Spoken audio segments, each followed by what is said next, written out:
Hola, muy buenas, soy Alex, guía oficial de turismo y os doy la bienvenida a un nuevo vídeo de Guías Inquietos.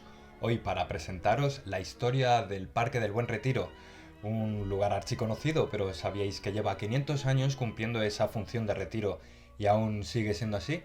Pues en efecto. Comenzamos nuestra historia cuando esto era un área aún salvaje, ajena a la ciudad, un área boscosa, fresca y rica en aguas.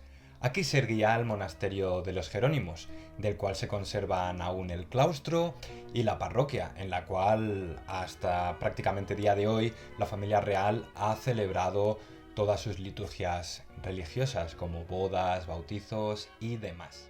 Anexo al monasterio podíamos encontrar en aquel siglo XVI el cuarto real, en el cual Felipe II se retiraba para la contemplación religiosa y la reflexión, con lo cual sí, podemos decir que este lugar ya cumplía un lugar de retiro, aunque es verdad que de un modo bastante diferente. 33 años más tarde reinaba ya su nieto, Felipe IV, quien recibió un regalo de el valido, de la mano del rey, del conde duque de Olivares. Este obsequio eran unos terrenos bastante más amplios de lo que hoy en día es el parque, para que el rey construyera en él un complejo palatino dedicado al esparcimiento de la familia real. Y aquí, estudiando esto, me asaltaba una pregunta.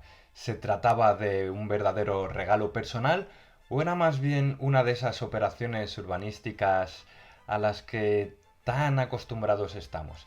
¿Se trata esto de una de esas tradiciones centenarias? El caso es que entre 1630 y 1640 se construyó aquí este real sitio para gozo y disfrute de la familia real, algo que no fue realmente un proyecto homogéneo y careció de un eje vertebrador, y fue más bien una sucesión de diferentes etapas que dan lugar a un resultado pues bastante heterogéneo. Además, por ley se estableció el nombre de Real Sitio del Buen Retiro, que dicen las malas lenguas que fue para enterrar ese apelativo no muy cariñoso de El Gallinero que recibía este lugar. Puede ser por unas explotaciones avícolas que pudo haber aquí, o quizá por la pajarera de aves exóticas que se construyó precisamente para este palacio.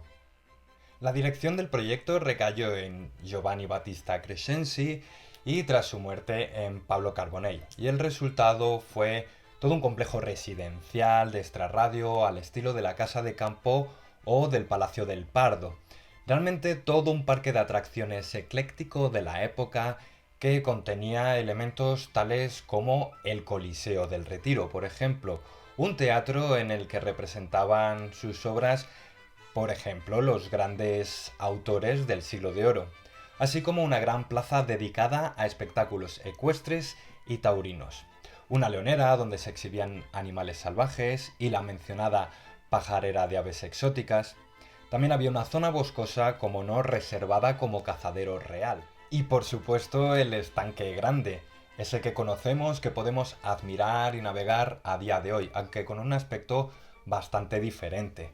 De hecho, en este lugar se representaban diferentes espectáculos, desde obras de teatro en una isla que existía en el centro del estanque, hasta, por ejemplo, naumaquias, es decir, batallas navales bastante habituales en la época. Igual que el estanque grande, había otras masas de agua y conducciones artificiales como rías, arroyos, otros estanques y demás, todos obra de Cristóbal de Aguilera, maestro mayor y veedor de las fuentes de Madrid. Había dispersas por el recinto 7 ermitas que se utilizaban para hacer romerías, pero romerías lúdicas, por divertimento. Por cierto, una de estas ermitas contenía la biblioteca privada de nuestro querido y generoso amigo Gaspar, el conde duque. La parte de la jardinería podemos agradecérsela a los diseños de Alonso Carbonell y posteriormente a Cosme Lotti y Baggio dei Bianco. En este apartado de jardinería también podemos decir que se caracteriza por una heterogeneidad de estilos y una falta de línea rectora, pero sí que poseían todos algo en común y era una tendencia hacia esa jardinería hispano-musulmana o mudéjar, de la cual destacaban el jardín ochavado del cual radiaban 8 senderos diferentes, algunos de ellos cubiertos por un túnel de verdura.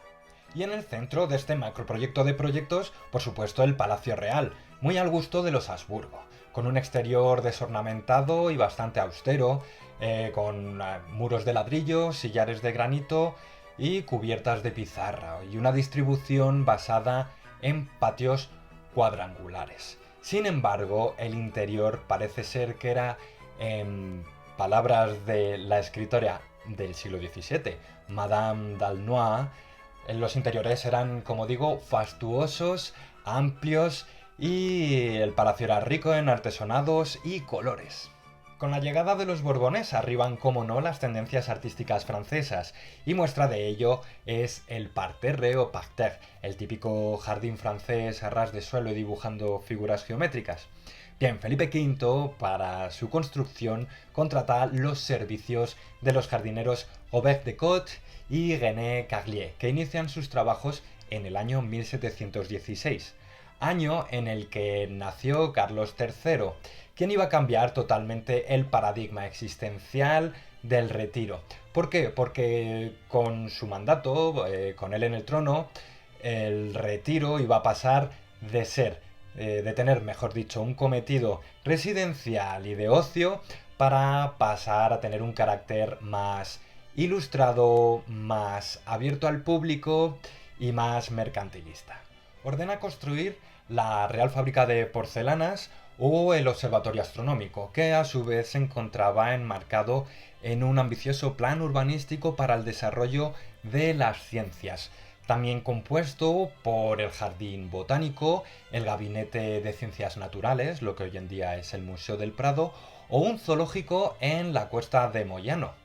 Desde 1767, aún con Carlos III, se abre el público al parque, pero con una condición: había que asistir con un decente aseo y una buena vestimenta. Pero la guerra napoleónica iba a destruir buena parte de lo descrito anteriormente, debido al expolio y al establecimiento justamente aquí del cuartel general de las tropas imperiales en Madrid. Ya en posguerra, Fernando VII va a acotar una zona llamándola el Reservado, dedicada exclusivamente al uso privado de la familia real. Esto es lo que viene a ser hoy el noreste del parque, justamente entre las calle O'Donnell y la avenida de Menéndez Pelayo. El famoso arquitecto Isidro González Velázquez será quien ejecute el nuevo trazado y la construcción de los caprichos, alguno de los cuales no queda, como el embarcadero real que hubo en el Estanque Grande, o la mayoría, bueno, sí que podemos apreciarlos hoy en día, como la casita del pescador, la casa del contrabandista, la montaña artificial, la fuente egipcia o la casa de fieras, para la nueva ubicación que iba a tener el zoo, que ya había sido construido en la Cuesta de Moyano. Ya durante el reinado de Isabel II podemos apreciar dos etapas muy diferentes. En 1841 inicia o impulsa diferentes mejoras, como por ejemplo la construcción del Paseo de las Estatuas, hoy Paseo de la Argentina, o también el acondicionamiento del Campo Grande, lo que había sido el cazadero de los Habsburgo, plantando en él, no ella con sus manos, claro, un bosque de árboles frutales y de sombra, en un trazado geométrico con paseos diagonales y plazas circulares en sus intersecciones. La segunda etapa se da al final de su reinado. En 1865 ella le vende al Estado la franja occidental de la finca donde se encontraba el palacio, que fue definitivamente derruido dado que estaba maltrecho. Por suerte nos han quedado hasta nuestros días el Salón de Reinos y el Salón de Baile, que es lo que hoy en día es el Casón del Buen Retiro. Toda esta zona, bueno, pues fue urbanizada con la calle Granada, hoy Alfonso XII, como eje vertebrador, y se construyó alrededor de esta el barrio de los Jerónimos. Y ahora una pregunta, ¿es otra nueva operación del ladrillo de oro? ¿Qué opináis sobre esto? En 1868, tras la Revolución de la Gloriosa, ya sin Isabel II, el lugar pasa a titularidad del Ayuntamiento de Madrid, y bajo la expresa condición de mantener absolutamente sus límites y dedicarlo al recreo y al esparcimiento de la vecindad de Madrid, este pasa a cambiar su nombre, llamándose llanamente Parque de Madrid. Había también un recinto que había quedado desgajado tras esa operación urbanística de la que os acabo de hablar. Se trataba de una pequeña colina situada donde hoy está el Palacio de Cibeles. Esta fue arrendada para el uso también meramente recreativo y se llamó Los Jardines del Buen Retiro, y en ella transcurre la novela de Pío Baroja, Las noches del Buen Retiro. Posteriormente se hizo un nuevo cerramiento para el parque con la construcción de diferentes puertas ornamentales. Esto a cargo del arquitecto José Urioste y Velada, quien también trabajó en el traslado e instalación de las fuentes de la Alcachofa y de las Galápagos. En 1874 se crea el Paseo de Coches o de Fernán Núñez.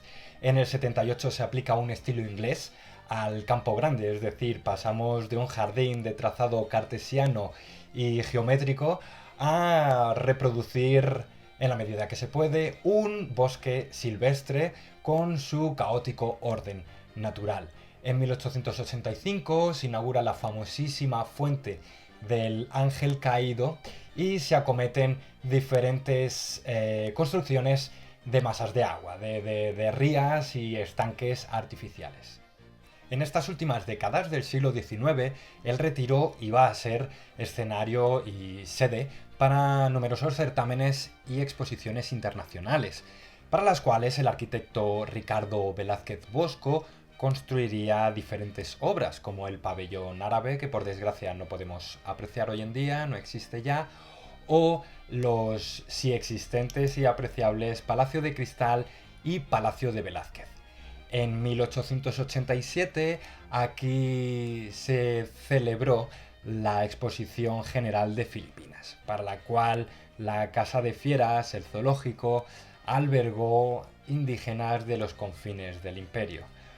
Otra anécdota de estos tiempos, algo más amable y más humana, fue la creación del estanque de patinar, y tal como indica su nombre tenía esta función, la de patinar.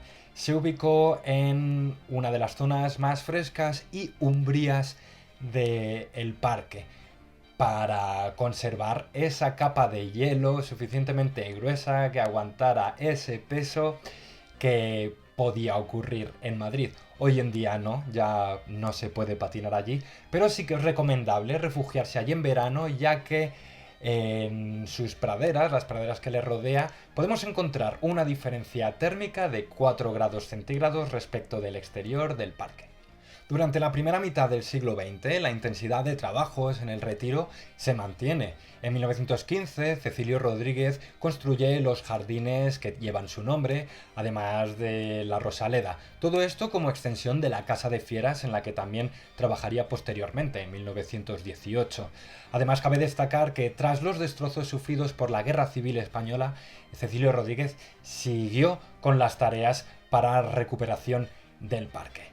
Ya en 1922 se construye el fastuoso monumento a Alfonso XII, obra maestra de José Grases Riera. Y entre el 22 y 26, Luis Bellido, arquitecto municipal, traslada la puerta de Felipe IV al parterre. Además, construye un nuevo embarcadero en el estanque grande. Ya de la segunda mitad del siglo XX destacan el jardín de plantas vivaces y alpinas y el huerto del Francés, un lugar bastante singular. El elemento más reciente que tenemos data de 2005 y es el Bosque del Recuerdo, en honor a las víctimas del 11M. Pero esto solamente es un brevísimo resumen de la historia de este embaucador parque. Me gustaría lanzaros una pregunta. Es la siguiente. En 1734 aquí se estableció la corte, es decir, desde aquí se ejercía el poder real. ¿Alguien me sabría decir por qué? Os doy una pista que lo va a dejar muy fácil. Ya solamente la fecha lo dice todo. Porque el Retiro en 1734, por un breve espacio de tiempo, fue sede del poder. También me gustaría que me dierais feedback para saber si os gustaría que profundizáramos más en el Retiro, ya que tiene un montón de elementos, aquí hay mucha enjundia, como pueda ser flora y fauna, o los elementos que hoy en día podemos visitar o cómo hacerlo.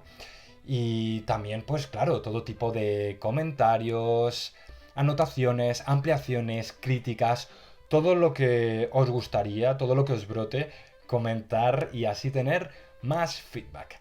Hasta aquí este vídeo de Guías Inquietos, que sepáis que para mí, como siempre, ha sido un placer. Muchas gracias por estar ahí y sí que os agradecería por último ya que le deis a suscribirse, a compartir, a I love it, todo este tipo de botoncitos que tanto nos ayudarán. Muchas gracias, nos vemos en el siguiente vídeo de Guías Inquietos. Chao.